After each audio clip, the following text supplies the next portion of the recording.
प्रिय मित्रों नमस्कार। कक्षा 11वीं हिंदी आरोह की इस वीडियो में आपका हार्दिक स्वागत है। इस वीडियो में हम पंडित जवाहरलाल नेहरू जी के द्वारा लिखित भारत माता पाठ या लेख के बारे में हम पढ़ेंगे।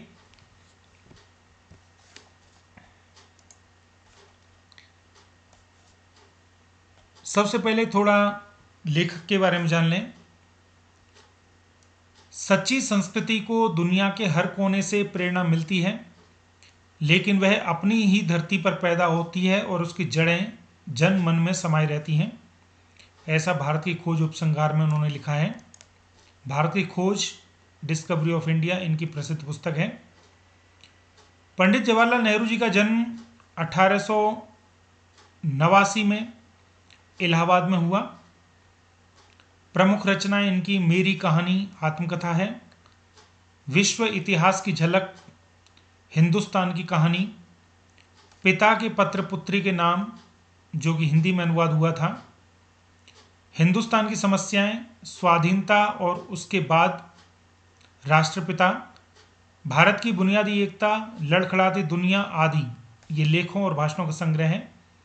इनकी मृत्यु सन 1964 में हुई। जवाहरलाल नेहरू का जन्म इलाहाबाद के एक संपन्न परिवार में हुआ। उनके पिता वहां के बड़े वकील थे। नेहरू की प्रारंभिक शिक्षा घर पर तथा उच्च शिक्षा इंग्लैंड में हैरो तथा कैम्ब्रिज में हुई। वहीं से वकालत की पढ़ाई भी की, लेकिन नेहरू पर गांधी जी का बहुत प्रभाव पड़ा। उनकी पुकार पर वे पढ़ाई छोड़कर आज़ादी की लड़ाई में जुट गए। आगे चलकर सन 1929 में वे भारतीय राष्ट्रीय कांग्रेस के लाहौर अधिवेशन के अध्यक्ष बने और पूर्ण स्वतंत्रता की मांग की। नेहरू का झुकाव समाजवाद की ओर भी रहा। सन 1947 में जब भारत स्वतंत्र हुआ तो नेहरू जी पहले प्रधानमंत्री बने और भारत के निर्माण में अंत तक जुटे रहे। उन्होंने देश के विकास के लिए कई योजनाएं बनाई, जिनमें आर्थिक और औद्योगिक प्रगति तथा वैज्ञानिक अनुसंधान से लेकर साहित्य, कला, संस्कृति आदि क्षेत्र शामिल थे। नेहरू जी बच्चों के बीच चाचा नेहरू के रूप में जाने जाते थे। शांति, अहिंसा और मानवता के हिमायती नेहरू ने अंतर्राष्ट्रीय स्तर पर पंचशील सिद्धांतों का प्रचार किया।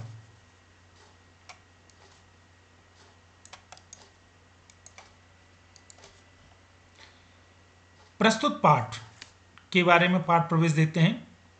प्रस्तुत पाठ हिंदुस्तान की कहानी का 5वां अध्याय है। अंग्रेजी से भाषांतर अनुवाद हुआ है इस पुस्तक का, जिसको हरिभाऊ उपाध्याय ने ट्रांसलेट अनुवाद किया है। इसमें पंडित नेहरू ने बताया है कि किस तरह देश के कोने कोने में आयोजित जलसों में जाकर वे आम लोगों को बताते थे कि अनेक हिस्सों में बटा होने के बावजूद भी हिंदुस्तान एक है।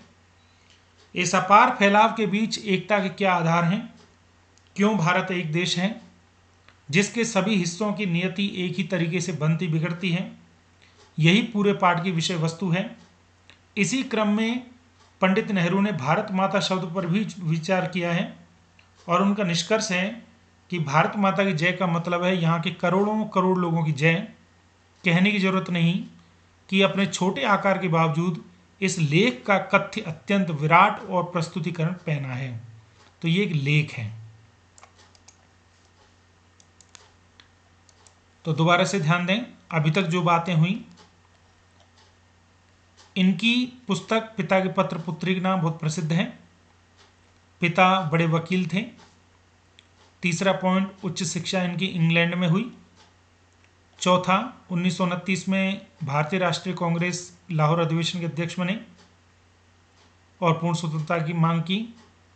पांचवां, समाजवाद की ओर उनका झुकाव था। छठा, चाचा नेहरू के रूप में प्रसिद्ध थे।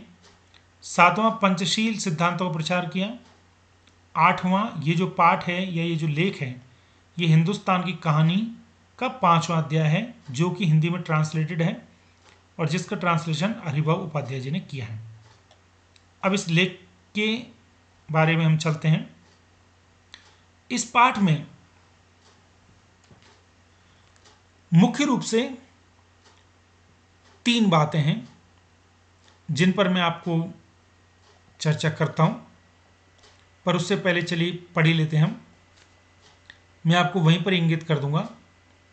अक्सर जब मैं एक जलसे से दूसरे जलसे में जाता, नेहरू जी कह रहे हैं, एक फंक्शन से दूसरे फंक्शन में जाता और इस तरह चक्कर काटता रहा होता था, तो इन जलसों में मैंने अपने सुनने वालों से अपने इस हिंदुस्तान या भारत की चर्चा भी करता था, क्योंकि उस समय आज़ादी के लिए लोग नेताओं का भ्रमण चलता था। भारत एक संस्कृत शब्द है और इस जाति के परंपरागत संस्थापक के नाम से निकला हुआ है। मतलब जो भारतीय जाति के संस्थापक भरत के नाम से निकला हुआ है। मैं शहरों में ऐसा बहुत कम करता, क्योंकि वहां के सुनने वाले लोग कुछ ज़्यादा सियाने थे और उन्हें दूसरे ही किस्म की गिजा की ज़रूरत होती थी। गिजा की ज़रूरत मतलब मसाले की ज़रूरत होती थी, टॉपिक की। लेकिन किसानों से जिनका नज़रिया महदूद था, मतलब सिंपल था, मैं इस बड़े देश की चर्चा करता था उनसे, जिसकी आज़ादी के लिए हम लोग कोशिश कर रहे थे, और बताता कि किस तरह देश का एक हिस्सा दूसरे से जुदा होते हुए भी हिंदुस्तान एक है। मैं उन मसलों का जिक्र करता, विषयों का, जो उत्तर से लेकर दक्षिण तक और पूर्व से लेकर पश्चिम तक किसानों के लिए यकसां थे, एक से थे, और स्वराज्य का भी जिक्र करता, जो थोड़े लोगों के लिए नहीं बल्कि सभी के फायदे के लिए हो सकता था। तो ये बात निकल के आई कि ये पूरे भारत में भ्रमण करते थे, लोगों में जागरण करते थे। मैं उत्तर पश्चिम में खैबर के दर्रे से लेकर धुर दक्षिण में कन्याकुमारी तक की अपनी यात्रा का हाल बताता था और यह कहता था कि सभी जगह किसान मुझसे एक से ही सवाल करते थे। अब ये बात, पहली बात आई है इस पार्ट में जो मैं आपसे कह रहा था। पंडित जवाहरलाल नेहरू जी कह रहे हैं कि मैं जब लोगों के बीच में जाता था तो उनसे कॉमन प्रॉब्लम ही मुझे सुनाई देती थी। वो सारी प्रॉब्लम्स एक जैसी ही थी और जिसका मुख्य जो आधार था वो अंग्रेजी शासन था। तो क्या तकलीफें थी सभी लोगों की जो कॉमन थी? गरीबी, कर्जदारों, पूंजीपतियों के शिकंजे, जमींदार, महाजन, कड़े लगान, सूद मतलब ब्याज, पुलिस के जुल्म, और ये सभी बातें गुथी हुई थी उस डड्डे के साथ, मतलब सिस्टम के साथ, जिसे एक विदेशी सरकार ने हम पर लाद रखा था, और इनसे छुटकारा भी सभी को हासिल करना था। तो पहली बात ये आई कि वो ये कहते हैं कि सभी लोगों के मन में टीस थी कि हमें इस विदेशी सरकार को हटाना है। क्यों? क्योंकि सभी लोगों की समस्याएं कॉमन थी और वो उसी की वजह से थी। अब दूसरी बात जो इस पार्ट में आएगी वो ये है कि पंडित जवाहरलाल नेहरू विकासवादी थे, विदेशों से प्रभावित थे, पर उनके मन में एक समस्या थी कि उन्हें ऐसा लगता था कि मैं जब इस तरह की विदेशों की बातें करूंगा तो क्या आम लोग समझ पाएंगे। पर इस दूसरे पॉइंट में निकलेगा कि ये चीज़ बहुत उनके लिए आसान रही। इसके लिए 3 कारण उन्होंने बताए हैं, आगे आएंगे। मैंने इस बात की कोशिश की कि लोग सारे हिंदुस्तान के बारे में सोचें और कुछ हद तक इस बड़ी दुनिया के बारे में भी, जिसके हम एक जुज हैं, एक अंश हैं, एक हिस्से हैं। अब आपको पता चल रहा हो, वही कह रहे थे, उनकी दृष्टि थी कि हम दुनिया के बारे में भी सोचें। पिता के पत्र पुत्री के नाम में भी वो इंदिरा गांधी को ऐसा ही बताते हैं। मैं अपनी बातचीत में चीन, स्पेन, अबिसिनिया, मध्य यूरोप, मिस्र और पश्चिमी एशिया में होने वाले कश्मकशों का जिक्र भी ले आता। मैं उन्हें सोवियत यूनियन में होने वाले अचरज भरी तब्दीलियों का हाल भी बताता और कहता कि अमेरिका ने कैसे तरक्की की है। ये काम आसान नहीं था, लेकिन जैसा मैंने समझ रखा था वैसा मुश्किल भी नहीं था। इसकी वजह ये थी, जो 3 कारण थे, कि हमारे पुराने महाकाव्यों ने और पुराणों की कथा कहानियों ने, जिन्हें वे खूब जानते थे, उन्हें इस देश की कल्पना करा दी थी। तो पहली बात यह निकल आई कि पुराणों महाकाव्यों की वजह से लोग अपने 4 दीवारी से बाहर निकले हुए थे, उनका दृष्टिकोण थोड़ा बड़ा था। दूसरा, हमेशा उन्हें कुछ ऐसे लोग मिल जाते थे जिन्होंने हमारे बड़े बड़े तीर्थों की यात्राएं कर रखी थी, और तीर्थ भारत के चारों तरफ हैं, पूर्व पश्चिम उत्तर दक्षिण में। तो उन्हें ऐसे लोग मिले जो पूरे भारत को जानते थे, या हमें पुराने सिपाही मिल जाते थे जिन्होंने पिछली बड़ी जंग में या धावों के सिलसिले में विदेशों में नौकरियां की थी। तीसरी बात यह थी कि वहां उन्हें सैनिक मिल जाते थे, और सैनिक जो है अक्सर कई जगह नौकरियों पर डिप्यूट रहते। तो सन 30 के बाद जो आर्थिक मंदी पैदा हुई थी उसकी वजह से दूसरे मुल्कों के बारे में मेरे हवाले उनकी समझ में आ जाते थे। तो ये कह रहे हैं, तो जो बात उन्हें समझाना चाहता था वो बात समझ जाते थे, और जो मैंने कठिन सोच रखा था ऐसा नहीं हुआ इन 3 कारणों की वजह से। तो ये हो गया आपका दूसरी बात।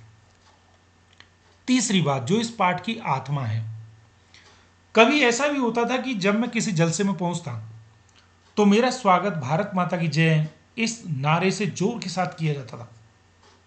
तो मैं लोगों से पूछ लेता था इस नारे का मतलब क्या है, ये भारत माता कौन है जिसकी वे जय चाहते हैं।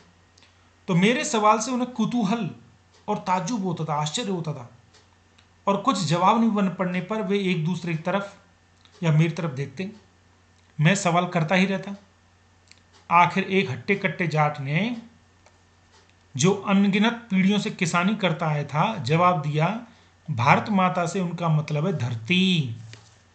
तो मैंने पूछा कौन सी धरती, खास उनके गांव की धरती, या जिले की धरती, या उनके प्रांत की धरती, या सारे हिंदुस्तान की धरती, क्या मतलब है तुम्हारे अनुसार। इस तरह सवाल जवाब चलते रहते, तो यहां तक वे ऊब करके मुझसे कहते तुम खुद ही बता दो।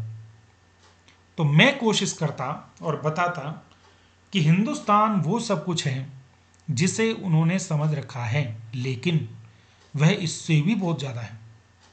हिंदुस्तान के नदी और पहाड़, जंगल और खेत जो हमें अन्न देते हैं, ये सभी हमें अजीज हैं, प्रिय हैं, लेकिन आखिरकार जिनकी गिनती है वे हैं हिंदुस्तान के लोग, उनके और मेरे जैसे लोग जो इस सारे देश में फैले हुए हैं। तो भारत माता दरअसल यही करोड़ों लोग हैं, और भारत माता की जय का मतलब है इन्हीं लोगों की जय। तो लोगों के बीच में ये इंस्पायर करते थे, प्रेरणा देते थे कि तुम एक भारत माता का अंश हो, तुम्हारी उन्नति में ही देश की उन्नति है। ये सबसे इंपॉर्टेंट बात। तो मैं उनसे कहता तुम इस भारत माता के अंश हो, इस तरह से तुम ही भारत माता हो। और जैसे जैसे ये विचार उनके मन में बैठते उनकी आंखों में चमक आ जाती, इस तरह मानो उन्होंने कोई बहुत बड़ी खोज कर ली हो। तो लेख यहीं समाप्त होता है। इस पाठ में मुख्य रूप से 4 बातें हम मान सकते हैं। पहला कि सभी की समस्याएं एक जैसी थी जो अंग्रेजों द्वारा दी हुई थी, इसलिए अंग्रेजी शासन को हटाना लोगों को जरूर समझ रहा था। दूसरा, वो विकासवादी थे। तीसरा, वो जब विदेशों की बातों को समझाना चाहते थे तो उनके मन में आशंका थी कि मैं समझा पाऊंगा या नहीं, लेकिन इन 3 बातों की वजह से ये आसान हो गया। और चौथी बात, वो लोगों से पूछते थे हर जगह कि भारत माता कौन है और भारत माता की जय का मतलब क्या है। तो इसकी इन्होंने एक अलग व्याख्या की कि भारत माता की जय का मतलब भारत में रहने वाले लोगों की जय, अर्थात आपकी जय, आपकी उन्नति में ही देश की उन्नति है। तो इस प्रकार से लोगों के अंदर एक खुशी आ जाती थी और एक उनके अंदर प्रेरणा आ जाती थी देश को आज़ाद करने के लिए। तो इस वीडियो में इतना ही। अगर आपको मेरा प्रयास अच्छा लगा हो तो मेरे यूट्यूब चैनल को लाइक, शेयर, सब्सक्राइब अवश्य करें। अगली वीडियो में इस पाठ के प्रश्न उत्तर हम करेंगे। बहुत बहुत धन्यवाद। जय हिंद।